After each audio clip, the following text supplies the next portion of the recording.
За би нэг санал хоёр асуулт зуя.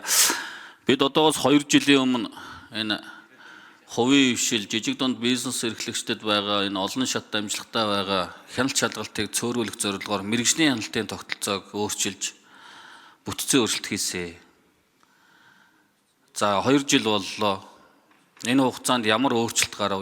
Ямар ахиц өөрчлөлт гарав? Энэ дээр одоо энэ хяналт шалгалт хариуцсан энэ асуудал эрхэлсэн яам засгийн газар ер нь үнэлгээ дүгнэлт хийсэн зүйл байна уу? Үнэхээр одоо жижиг дунд бизнес эрхлэгчдэд одоо нэмэртэй одоо давхар шат амжилга байхгүй, дарамт байхгүй болж чадсан уу юу? Энэ тэнд хоолны асуудал, хүнсний асуудал, за тэгэл одоо барилгын кара унлаа гэдэг асуудлууд гараад байгаа. Ер нь энэ салбаруудад мэргэжлийн хяналтын стандартыг хэн мөрдүүлж байна? Энэ чиглэлээр одоо засгийн газар ямар бодол байр суурьтай байгаа? Цаашдаа ер нь энэ мэргэжлийн хяналтын тогтолцоогоо эргэж харахгүй мүү? Асуудлууд гарахгүй байгаа учраас л бид нар ингээ яваад байгаа. Цаашдаа гарвал одоо бас энэ асуудлуудад ямар хариуцлагын асуудлууд яригдах юм бэ? Энэ дээр нэг одоо засгийн газар хариулт өгөөч гэж. За хоёр дахь асуудал энэ одон туяа сайд, Бямб цогт сайд нар нэг хариулж өгөөч. Бахангаа дүүрэгт байрладаг энэ зэвсэг түвшний 337 дугаар ангийн мэдлийн энэ одоо нисэх онгоцны ангарт сүүлийн 10 гаруй жил нийтдээ 120 тонн аюултай хог хаягдал өнөөдөр хадгалагдсаар байна. Дүүргийн хүн амын суурьшлийн бүсээс 1 км хүрэхгүй зайтай хүн амын ундны усны их усүр дээр тэгээ өнөөдрийн хүртэл сүүлийн 12-3 жил ингээд дүүрэг орон нутгийн төр засгааны байгууллага иргэдийн одоо санал гомдлын дагуу бүх шатны одоо төрийн байгууллагуудад асуудалд хандаад өнөөдрийн хүртэл 12-3 жил шийдэгдэхгүй явж ирж байна. 120 тонн химийн аюултай хог хаягдлын бодис. Энэн дээр одоо цаашдаа энэ засгийн газар байгаль орчны яам хүний амьдрах эрх, аюулгүй орчинд амьдрах энэ одоо үндсэн хуулийн заалтыг ярил олон асуудлууд зөрчигдөж байгаа. Энэ дээр одоо салбарын сайд нар ямар мэдээлэл байна уугүй юу гэдэг дээр нэг хариулт өгөөч. Гурав дахь нь би сангийн сайд, жохлон сайдаас асууж байгаа. Хот тосгоны эрх зүйн байдлын тухай хууль өнгөрсөн жил батлагдсан. За ингээд энэ 6 сарын 1-ээс хуулийн зарим өөрчлөлтүүд мөрдөгдөж эхэлж байгаа. Ирэх жилийн 1 сарын 1-ээс хууль хүчин төгөлдөр болж мөрдөгдөж эхэлнэ. За яг одоо сангийн яамн дээр 2026 оны төсвийн төлөвлөлт боловсруулалтын шат хийгдэж байгаа байна. Хот тосгоны эрх зүйн байдлын тухай хуультай холбогдуулаад ирэх жилээс бид нар зөвхөн Улаанбаатар нийслэл хот ганцхан хоттой байсан бол ирэх жилээс 5 хоттой болох, улсын зэрэгэлтэй болох, 14 дагуул хоттой байх энэ асуудлууд энэ хуулийн хүрээнд хэрэгжиж эхэлнэ. Инхээр төсвийн хуваарлалт төлөвлөлтөн дээр өөрчлөлт гарах ёстой. Танаа яам энэ одоо хот тосгоны эрх зүйн байдлын тухай хуультай холбогдуулж энэ улсын зэрэгэлтэй бие даасан хотууд дээр төсвийн ямар өөрчлөлт гарах юм? Ямар одоо татвар хураамж аль одоо шатандаа хураагдах юм? За тэр дархан эрдэнэт хотууд бас газрын асуудлаас болоод нэлээд асуудал маргаантай байгаа гэж сонсогдож ирсэн. Багнуур налаах дүүргүүд бие даасан улсын зэрэгэлтэй хот болох ёстой. Газар орон нутгийн хувьд ямар ч маргаангүй байгаа. Энэ дээр нэг сангийн яам төсвийн төлөвлөлтийнхөө боловсруулалтын шатанд ямар одоо ойлгох сандлагатай явж байна. Энэ хуулийг хэрэгжүүлэх тал дээр ямар одоо бэлтгэл хангаж байгаа вэ гэдгийг нэг тодорхойлж хариулж өгөөч. Ийм 3 асуулт. За сандагч хэрэгшүүний асуултанд хариулъя. Тухайн үед 2011 онд зэвсэг түвшний жанжин штаб энэ Тамбов цэргийн хэмжтгээ төрөмс байгууллагатай хамтраад гэрээ байгуулад одоо тентхийн ангорт энэ зүйлийг хадгалж байгаа. Тэгэхээр тус бодисууд нь ер нь шинжилгээнд ашиглаж байгаад одоо үлдсэн юм химийн бодисуудын үлдэгдэл юм байна. Тэгэхээр энийг сандаг хүчрэг гишүүнээ хоёулаа хамтраад 26 оны төсвөөр шийдъя гэж бодож байна. Яагаад тэгэхээр энэ бүр оюун сайдад байхад л тэр үеэс л энэ иргэдэн бичээлээдэг. Тэгээд энэ төсөв нь жил болгон л ингээ хасагчдсан байлээ. Тэгэхээр би энэ жил төсвийн саналдаа энэ зардлыг нь тусгаад оруулаад ирээ. Та харин улсын хурал дээр энийг одоо дэмжүүлэх хэрэгтэй байна. Яагаад тэгэхээр одоо сэргэлэн суманд 20 га газарт энэ аюултай хог хаягдлын ийм том байгууламж байгуулахаар засгийн газар шийдвэрлсэн. За энэ ажил бол хийгддгээрээ хийгдэнэ. Ер нь 19 оноос эхлээд энэ аюултай хог хаягдлыг төр хадгалах агуулгуудыг бол ингээ 16 аймагт байгуулад ажиллаж байгаа. Тэгээ энэ төрийн бус байгууллагын тэргүүн насварцсан билээ. Тэгээд энэ асуудал ингээ замхраад иргэдэн байнга одоо ингээ гомдол мэдүүлдэг. Тэгэхээр 26 онд энийг одоо хамтраад шийдъя гэсэн саналтай байна. За сангийн сайд болдын жавхлан хариулт өгье.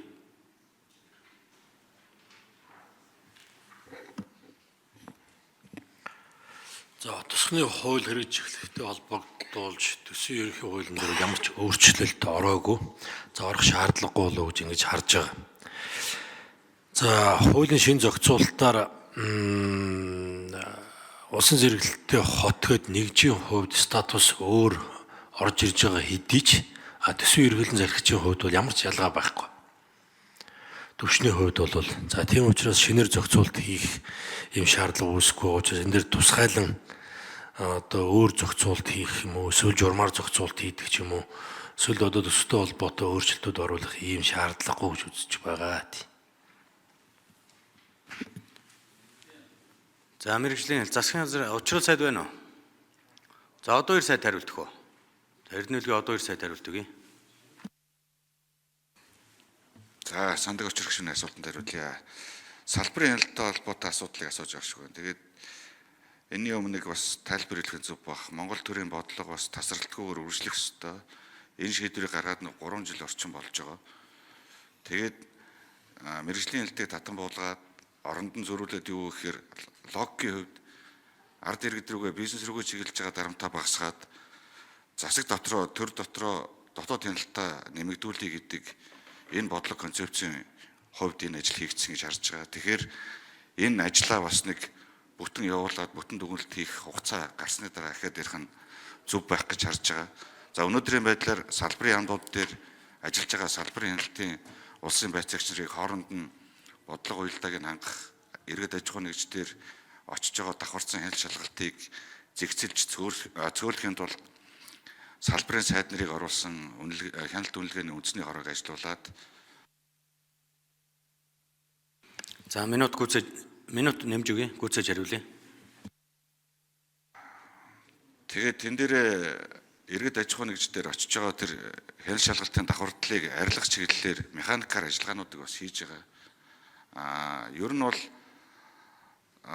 цаашдаа яах вэ гэдгийг бас салбар дээр ярьж байгаа нэгдсэн төгөлтөнд хүрэх байх. Гэхдээ одоо саяны хэлдэг үндслэлээр бас цаашаа энэ ажлаа бас явуулах нь зөв байх. Түрүүн бас ганц нэг гишүүдийн асуултанд бас дурддагч байгаа шиг байна.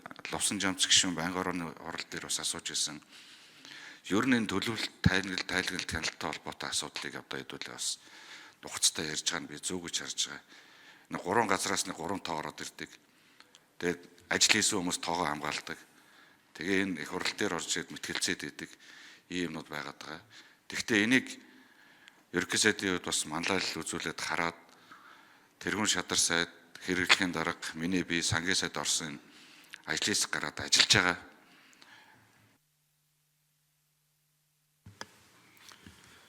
За зэндийн сандаг очрох шин тодруулж сууя.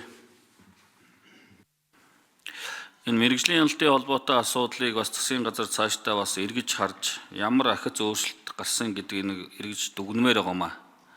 Тэгэхгүй бол манайх шиг ийм стандартад дургу, стандартыг мөрдөж ажиллаж чаддаггүй энэ одоо хэмжээнд бол одоо мэргэжлийн хяналт бол үргэлж хэрэгцээтэй байгаа. Нийгэмд шаардлага байгаа. Тэгээ одоо цаашдаа асуудал гарвал улсын их хурл өөрөө хуулийн байхгүй болгоцсон, бүтцийг өөрчилсөн, татан болгоцсон гэдгээр улсын их хурл өөрөө буруутгах асуудал руу орох гэж байна. Тэгэхээр энэ дотоодын хяналт шалгалт чи яг тэгэж тэр хэмжээндээ ажиллаж чадж гэнэ үгүй юу? Сайжирч чадсан уугүй юу? Энийг нэг эргэн харж үнэлгээ дүгнэлт өгж цаашдаа энэ бүтцийг байлгах юм уу байлгахгүй юм уу гэдэг асуудлаа бас нэг эргэж харах шаардлагатай болов уу гэж би хувьдаа үзэж байгаа. Тийм учраас энэ асуултыг асуусан юм аа. Баярлалаа. Ер нь сандаг очрох шин мэргэжлийн хяналт нэгдсэн байдал нь татан буугдсан болохоос хяналт бол бүр байхгүй болоогүй шүү дээ. Хуулиараа салбарын хяналт стандартад суурилсан салбарын хяналт гэдэг зүйл одоо хэрэгжиж байгаа. Манай мэргэжлийн хяналтын байгууллага ерөнхийдөө бол бас олон нийтийн дунд нэр хүндээ алдсан. Олон талын давхарцсан хяналтыг аж ахуйн нэгж иргэнд үзүүлдэг, дарамтлагдаг.